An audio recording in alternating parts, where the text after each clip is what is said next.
Hi అండి, welcome to Sandhya stories. Day 1 in Shirdi. Last వీడియోలో మేము చెక్ ఇన్ చేశాక ఫ్రెష్ అప్ అయ్యి సాయిబాబాని దర్శనం చేసుకోవడానికి వెళ్ళాం. మా రూమ్స్ నుంచి డైరెక్ట్గా బాబా గారి దగ్గరికి ఫ్రీ బస్సెస్ ఉంటాయి. ఎవ్రీ 15 మినిట్స్కి ఉంటాయి. ఈ మ్యాప్ ఒక ఐడియా రావడం కోసం మీకోసం పెట్టాను, చూడండి. మేము టెంపుల్ దగ్గర వెళ్లేసరికి 11:30 అయ్యింది. కరెక్ట్ హారతి టైం కావడం వల్ల 200 రూపీస్ టికెట్ తీసుకున్న వెయిటింగ్ రూమ్ లో 1 అవర్ ఉంచేశారు. ఫోన్స్ అలౌ చేయలేదు, అందుకే మార్నింగ్ వీడియో తీయలేదు. ఫస్ట్ టైం వెళ్ళిన వారికి కొంచెం కన్ఫ్యూజన్ గా ఉంటుంది. వెయిటింగ్ హాల్లో స్క్రీన్ పై హారతి లైవ్ లో చూపిస్తారు.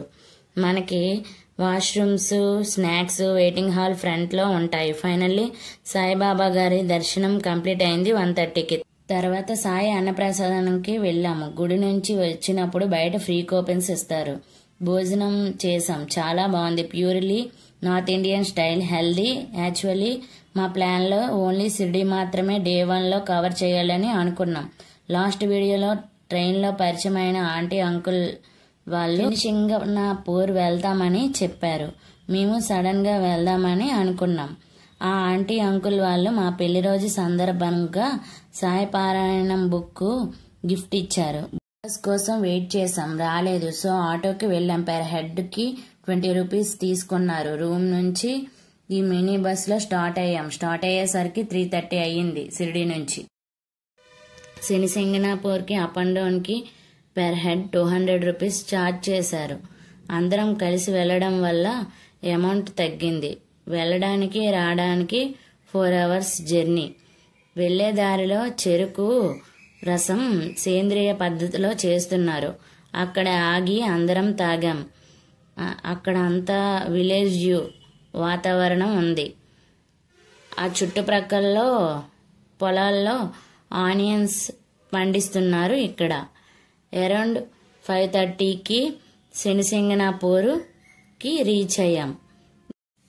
ఇక్కడ షాప్స్ ఉంటాయి, పూజా సామాగ్రి అన్ని కొనుక్కోవడానికి, అభిషేకంకి, పూజ కోసం అన్నీ ఉంటాయి. ఇక్కడ ట్యాప్ కూడా ఉంటుంది. అక్కడ కాలు చేతులు కడుక్కొని నూనె, నవధాన్యాలు కొనుక్కున్నాం. తైల అభిషేకం చేసుకోవాలని.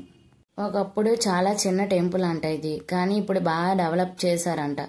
చాలా పెద్ద టెంపుల్. అలా నడుస్తూ వెళ్తున్నాము అందరం. వెళ్లే దారిలో వాటర్ ట్యాప్స్, తాగడానికి వాటరు లైవ్ కూడా పెట్టారు. దేవుడు అభిషేకం ఎలా చేస్తున్నారో అక్కడ అని. శనిదేవుని జన్మస్థలం ఇది. డైరెక్ట్ గా దేవుని దగ్గరికి వెళ్ళాలి అనుకుంటే 500 రూపీస్ టికెట్. ఇక్కడ చాలా బాగా డెవలప్ చేశారు. ఒకప్పుడు ఇక్కడ ఏ హౌసెస్ కి తలుపులు ఉండేవి కావంట. ప్రెజెంట్ కొన్ని దగ్గరలో ఇప్పటికీ ఈ ఊర్లో తలుపులు ఉండవంట. శనిదేవుని దర్శనం కూడా కంప్లీట్ అయింది. శనిదేవుని ఫ్రంట్ లో హనుమాన్ గుడి ఉంటుంది. హనుమాన్ గుడిని కూడా దర్శించుకొని రిటర్న్ టు షిర్డీ. 8:30 అయ్యింది. టెంపుల్ దగ్గరికి మళ్ళీ ముఖద్వారం నుంచి బాబా గారిని దర్శనం చేసుకోవచ్చని వచ్చాము. ద్వారకామయి, ధుని, చావడి, సాయి బృందావనము అన్నీ చూసాము. సాయి బృందావనం క్లోజ్ అయ్యి ఉంది. సాయిబాబాని దర్శించుకున్నాక లోపల శివాలయం, హనుమాన్ టెంపుల్, వినాయకుడి టెంపుల్ అన్ని టెంపుల్స్ ఉంటాయి. అవి కూడా దర్శించుకోండి. సాయిబాబా టెంపుల్ ఆవరణంలో ఒక వేప చెట్టు ఉంటుంది.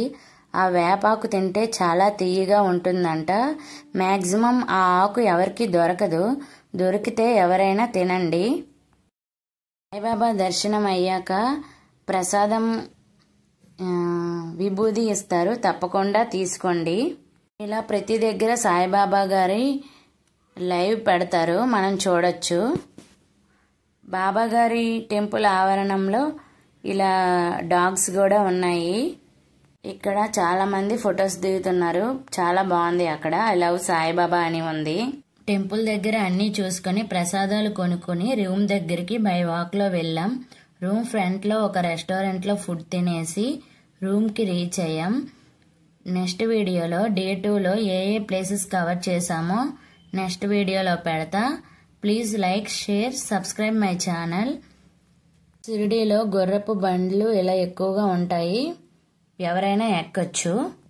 షిరిడి గురించి ఏమైనా ఇన్ఫర్మేషన్ కావాలంటే కామెంట్ చేయండి. బాయ్.